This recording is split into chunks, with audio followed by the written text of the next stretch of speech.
Day. It is the African Couch Potato with your host, Xolile, and today we're going to be talking to Shalate Sekhabi.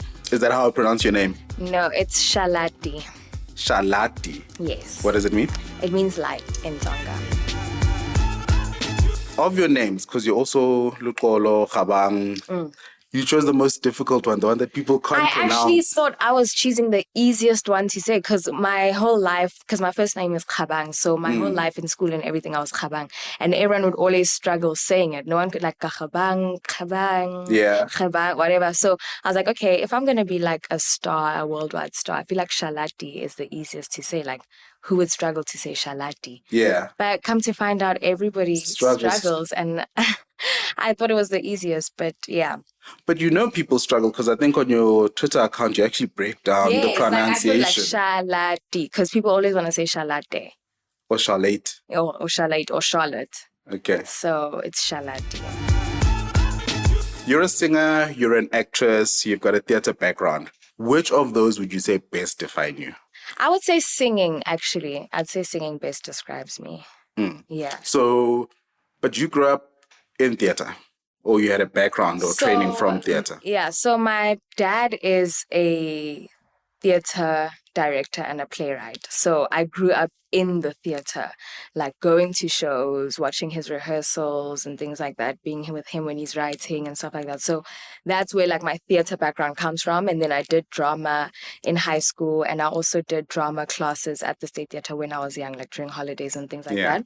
So that's kind of what shaped my love for performing and for the arts and things like that. Because in theatre, you see people acting, you see people dancing, you see them singing, you see all different types of art, on display. Yeah. So that's what like introduced me to that world. Why not Broadway? Because that's how you mix both of them.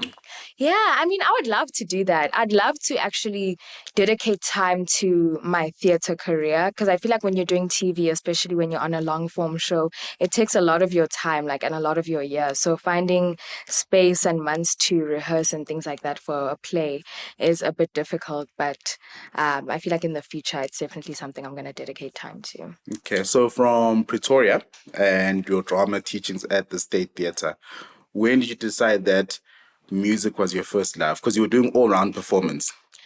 Music has always been my first love. I've always wanted to be a singer from jump. When anyone would ask me, what do I want to be? I'd say a singer. And that's because of my mom. My mom can sing. So she realized that I could sing. So we would sing together just at home and stuff. And I loved like recording. You know when you would record music videos on DSTV and then you watch them later? Yeah. And like there'd be songs that I love. And then my mom would print out the lyrics for me for those songs. And then when she gets back from work, I would read them, practice and everything, and then perform for them like at dinner or something. Just perform that song with the lyrics and stuff. So singing for me has always been my first love. I even had like those sing video game things where it has a mic and everything. Like that was always like something that I would do for fun. Were you ever in a situation where your mom used you as like the family performer? Like every time there's like a wedding or you've got guests over? Yes. Any chance my mom would get growing up, she would definitely just throw it in there that I sing or that I act or that I love performing and things like that. So she'd always be asking me, do you want to perform at, whoever's wedding? Do you want to perform for, like, if we have a lunch of society or something like that?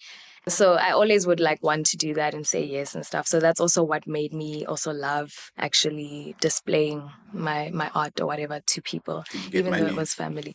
No, unfortunately. She didn't even give you like 50 rand to say at least. She didn't have to like bribe me. Hey, like I was actually like very happy to do those things. So no, she didn't pay me. But I did do 2 movies when I was in grade 7. That's what made me want to do acting. That's what put me in acting. So I got paid for that. So that was my first time actually getting paid for just doing what I like to do. The River, was it after or before the movies? The River was after. The River was 2019. The movies was 2013. Okay. So now, Millicent, do you go to auditions and they say we've got a character for you? So actually funny thing with that is I was actually auditioning I auditioned for something different for Chedza Pictures. And at the time, I don't think they had scripts or had a name for the show, so I didn't know what it was. But the script that they were using was like a scene from the river. So I did that audition, and I did pretty well in that audition, but I didn't get a call back. And like months later, my agent called me saying that they want to cast me for a cameo role on the river. And they're saying they saw my tape from a few months ago. So for that particular role, I didn't audition, but I basically kind of did for, a previous role. So that's why it's important to go to all your auditions, because you never know which tape they're going to use, or they might think of you for something else. So that's one of those situations, yeah. And now with Shoki? With Shoki, I auditioned. It was called Project HOZ at that time. So I got the brief from my agent, and she says, I think you would be amazing for this. Please do go to the audition. And it was 2021. So it was like right after lockdown, like as in now, I was even moving back to Joburg now because school was about to be in person and stuff like that. So I was also just like a bit discouraged, the fact that I hadn't gotten any callbacks whatsoever in the past 2 years, So it came at a time where, like, when this audition came, I was just like, Lord, please, can I just get this? Please, please, please, And then I got there and I just did my audition and I really tanked it. Like, it was not a good audition at all. I kept having to restart. I was making mistakes. I kept getting stuck at the same part. And I'd be like, oh, sorry, can I start again? Sorry. And they were like, no, just continue. You don't have to start again. And I'm like, please, can I start again? I think I literally asked to start again probably 5 times. And then they were even like, okay, you go outside and just take like 5 minutes and then you'll come back in, because they saw I was so flustered and stuff. Yeah. So I went outside, looked at the lines again, prayed and just tried to calm myself down, went back in, started it again, and same spot where I was like, can I start again? You still got stuck. And they were like, no, just continue. You're doing well. And then I continued. And then after doing it the first time, they were like, okay, let's do it again. Now it was my first time doing it from start to finish, even though I paused in between with the mistake. Yeah. But then when I did it the second time, that was like the proper take, because now I feel like I was like, And I walked out of there thinking, I'm not going to get a call back for this. No ways. And then I think a day later or 2 days later, I got a call back, and I was like, wow, that's crazy. So I got the call back. I was super excited. I prayed. I was like, thank you, Jesus. And then I went there. This time it was much better. There wasn't scenes though. It was an improvising thing. On that day, it was the same scene again. And then after that, I had to wait for 2 ladies to do like runs with, like improv runs with and stuff. So that's where I met Lwazi, who actually ended up playing my sister. So she came in, we did the chemistry test and stuff. And then they gave us different scenarios and we just bounced off each other really, really well. And I remember after that, she was like, see you on set. And I'm like, yeah, I hope that's true. And that's actually what happened. Like, first day on set, I saw her. I'm like, oh my gosh, they casted you. Because I didn't know like who they casted as my sister. But I was so happy to see her. And yeah, but it was, I think, 3 callback sessions, because the third one was with Nefisa, who plays Ona. Yeah. So that day she was already told that she is going to be Ona. And she was actually doing improv tests with like a lot of other girls. So I was one of them. And I think ours was just like, we just bounced off each other. Like the moment we met, like it was like we've known each other before and stuff. So our improv was just amazing. Like we were just flowing and everything. So yeah, and then at the end, I got the role as her best friend, and yeah. Project HOZ is House of Zwide. Yeah? At which point do they let you know that it's a soapy on ETV? Like, do you have like a non-disclosure until you get the role, or do they tell you as soon as you audition? No, so I actually still didn't know. And then I told my dad and he was like, I think it might be replacing Rhythm City. I'm not sure, but it might be. And I was like, what? Because I didn't even know if it's a telenovela, if it's a series, if it's a movie. I didn't know anything. We just got that script. It wasn't even a script. It was just like a small scene. Yeah. And that's all the info we got. And they only told us, I think at our cast meet and greet. Like I had heard like whispers or whatever, like when I was going to the callbacks that like it's going to be a telenovela and things like that. But I still wasn't even sure that it's for ETV. Like I didn't know. But at the cast meet and greet, which was I think a week before filming, when we were told, okay guys, this is House of Zwide. This is what the show's going to be about. That's when we got the first 10 scripts as well. And then we read the first 3 all together. And everyone who was now their character read their parts. So that was the first time actually learning learning about like what the show is going to be about and all that stuff. So it was super exciting. But they kept it quite like close to their chest until they had their final cast. So they probably hadn't announced it to the public. Yeah, they hadn't. So who's the first person you watched that role with? Like Shoki's role? I was with my parents. I was with my parents and my cousin and aunt. So I went home to go watch it. So it was crazy. But it was insane because I had been at work that entire day. And it was also when I was still studying and stuff. So I'd been at work the entire day. And then I drove back home and I had work in the morning again, 6 a.m. So I was so tired. So it was difficult to be like super excited the way everybody was. But it was still like a crazy like pinch me moment where I'm like, I'm actually on TV. And like my name is on the title sequence, you know, like it's crazy. And between your parents, because obviously your mom is more singing, your dad is more theater background, was the one who was more excited? They were both equally as excited because my mom is also from theater background. Oh, okay. My parents actually met on a play that my dad was directing and my mom was acting in it. So she's also been about theater and acting and stuff, but her first passion is also singing. But as for who was more excited, it was definitely my mom. But I think my dad is... Actually, I think my dad was more excited, but he wouldn't express it that much. Okay. My mom was like the more louder one about her excitement and stuff, but they were both just super proud. Like, yeah, I think it was just like a surreal moment. You know, it's like, wow, you said you want to do this thing and you're actually doing it, you know? Yeah. Does it get boring?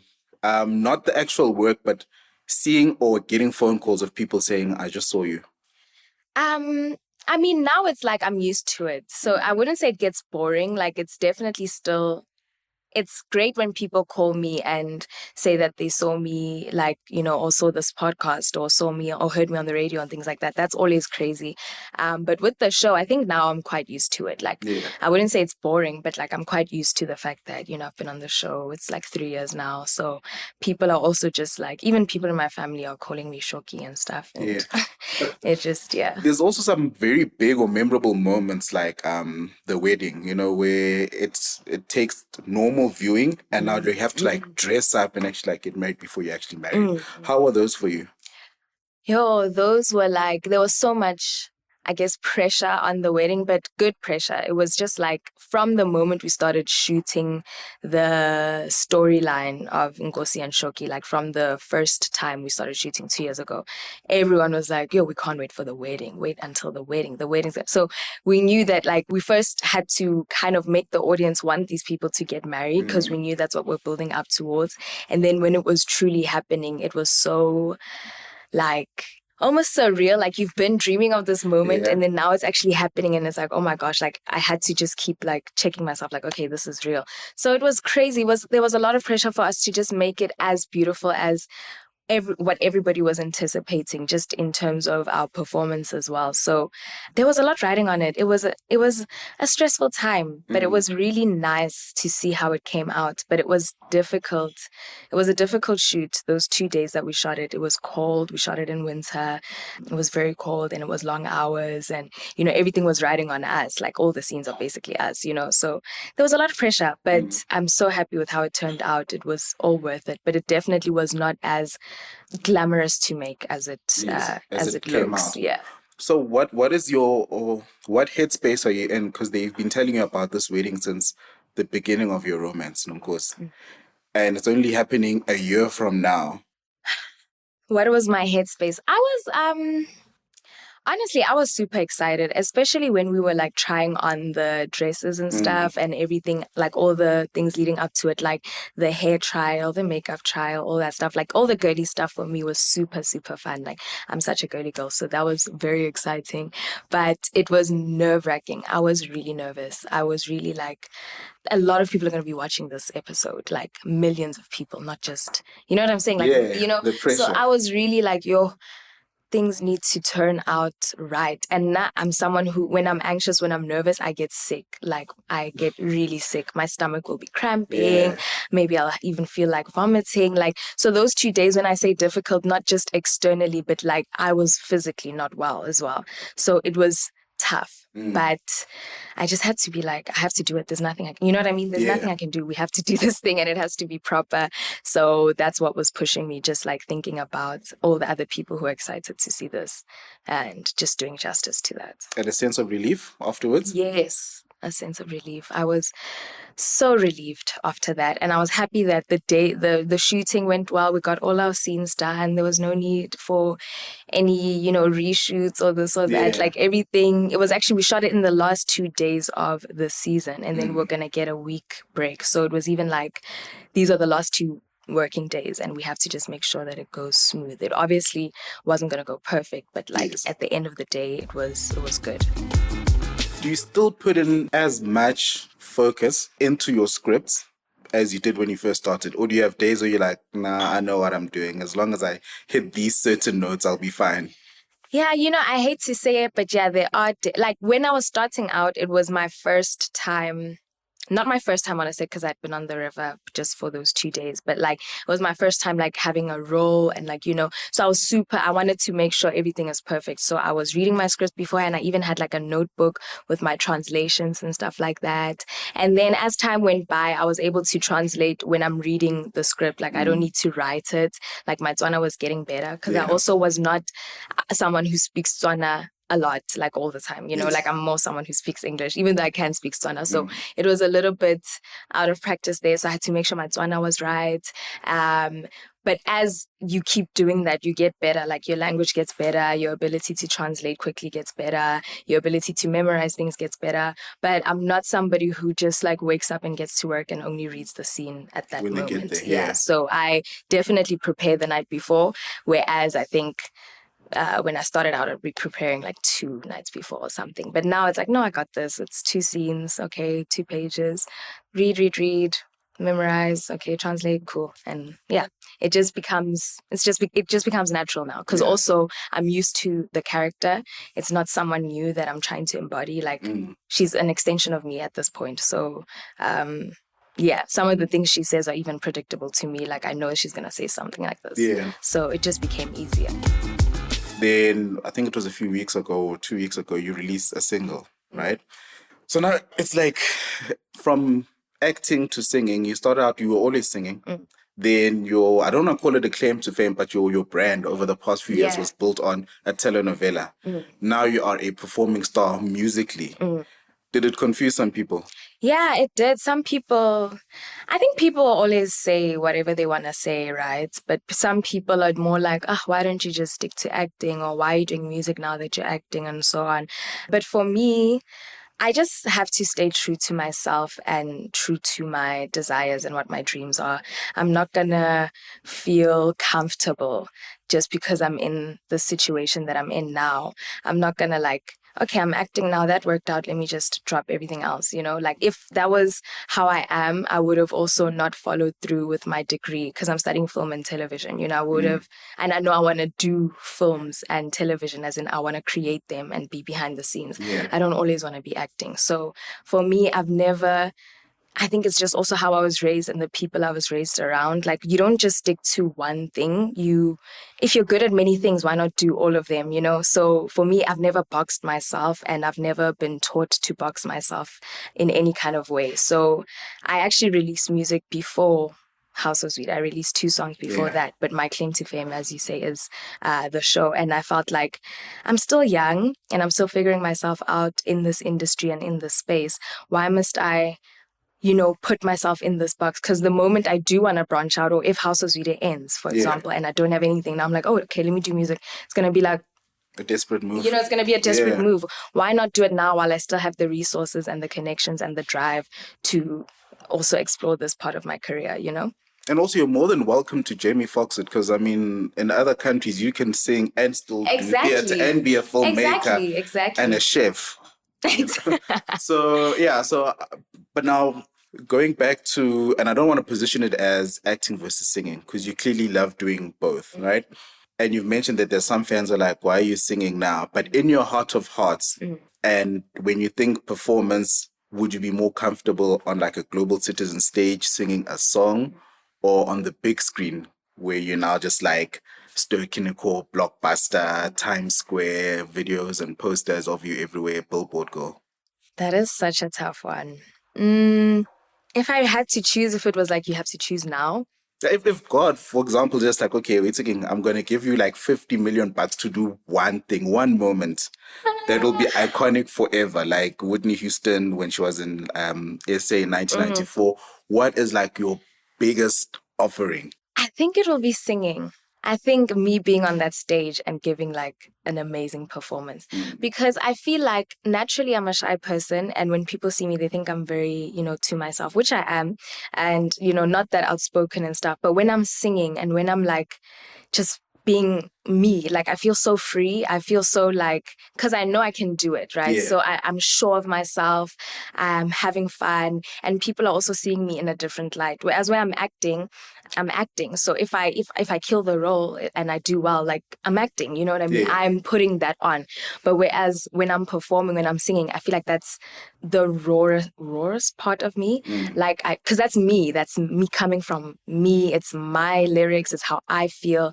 And yeah, it's the most fulfilling thing for me, just when I'm singing by myself in my room and when I'm singing in front of people. Do you Sasha Fierce? I think so. I think, yeah. Like, I feel like something else happens. Like, I just become way more confident than I am. And I just become, more fierce and everything. But I don't think I'm like, I wouldn't say Sasha Fierce. But have you ever scared yourself? Have you ever looked back at like a video and you're like, yo? Yeah, I have. You know what? When I was young, when I was little, like when I was performing at talent shows and things like that, like literally like 8 years old in front of the whole school, we were singing, me and my friend, we sang Whitney Houston, The Greatest Love of All. Yes. When I think back to that time, we had a video of it. I don't know where it went now, but when I think back to that time, I'm just like, I can't believe that was me, like in front of all the teachers, the whole school from grade 1 to matric, and I'm singing a Whitney Houston song. And I'm so little, and it's like every time I get shy or when I'm not sure of myself, whatever, I just think back to that time where I was like, dude, I have it in me. You know what I'm saying? So, yeah. Weird question. Do people ever pick on you just from a size perspective? Yeah, people always expect me to be taller and like, I guess, bigger. So everyone's always like, oh my gosh, you're so small, you're so skinny. I'm just like, thanks. But some people really go in on it. And I'm just like, okay, I don't know what you want me to do. Like, this is just how I am. This is me. But yeah, people definitely pick on me for just the fact that I'm small. Like, I'm just a small person. Yeah. And how do you cope? Like, if somebody like really like screws up your day in the morning and then you have to go into scene? You know what? It's really difficult, actually. That's a tough thing for me to do because I feel like I'm an emotional person. So when I'm feeling a certain way, you'll see it on my face. And having to then like, click up and be someone else, sometimes it's helpful. Sometimes it actually gets me out of that space. It depends what kind of scene it is. So if someone did make me feel some type of way in the morning and maybe I do have emotional scenes or something, I'll kind of hold on to that feeling to help me in those scenes, Whereas if it's another scene where it's joyous and stuff like that, I'll just have to like, jump out of it. And then after the scene, I actually feel better because now that I was pretending to be feeling that way, it kind of like rubbed off even after cut. So it does help sometimes, but it is difficult when you're going through something. Trying to hide it is not that easy when there's a camera in your face, It gets tough, and I think it's something I'm still navigating. I haven't quite figured it out yet. There are times where I have to just like go in a corner and just like psych myself up a bit, maybe cry, get over it, and then like move on. But it's not something where I can be like, okay, I'm at work now and go, Yeah. Do you have a superpower that people don't know about? A superpower? No. Well, not a superpower. I'm good at doing makeup. Like MUA level? Yeah. Well, on my face and some do faces. People's makeup? I do other people's makeup sometimes, but I wouldn't want to say I do people's makeup, Yeah. But I'm really good at doing my own makeup and stuff and my hair. And yeah, I don't know if that's a superpower. But have you had a moment where like the makeup artist comes and they do your face and you're like, Yes. A lot. Yes, I definitely have.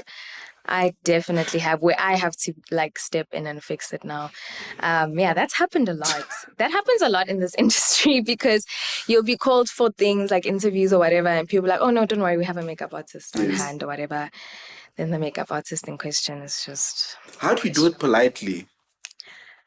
Yo. Because you obviously can't take a brush out and be like, excuse me, send. I mean, I'm someone like, as you're doing my face, I will say like, I feel like, this is a bit crooked, or I feel like this or that. So I'm that person where like you do, like as you're doing it, I'll be like, I don't think, so I always try my best to kind of get the result that I want. But if not, sometimes you just have to like sneak to the bathroom and fix it yourself. Yeah. Like, without and that's happened often. So I always actually have like a small makeup bag with me. So whenever that happens, I am like kind of set. On social media, where can people find you? At Shalate Sekhabi on Instagram, Twitter, and Facebook, and TikTok. Same handle all the way. So ShaLateSekhabi. And what's the name of the song? My song, okay, so my EP is Love Is, and there's 5 songs that are out now. Should I name all of them? Oh, also you have an EP out. It's not a single that's out. Okay, yes. I thought it was a single. So you've got a EP. Yes, I have a project whole body of work. Yes. So with 5 songs. With 5 songs. Okay. Called Love Is? It's called Love Is ... Can I assume that the ... is love is nice, love is bad, love is crooked? Yes. Love is many different things. And after listening to the project, I feel like you can decipher what you think love is. Where can people get that? It's everywhere. It's on Apple Music, iTunes, Spotify, YouTube. But just go on my Instagram bio and click the link and you'll be directed to wherever platform you want to be. On your bio, do you write actors? Do you write all of your titles? I do, actually. Okay. Yeah. Because it would get a bit confusing if we're just seeing acting roles, and then it's like album out, and then it's like, but tomorrow, catch me on. Okay. Yeah, no, I write there. Filmmaker, singer, and actress. Okay. Is there anything else you want to add? Catch me at Back to the City on the 7th of October, Back to the City in Newtown. Yeah, I'll be performing there.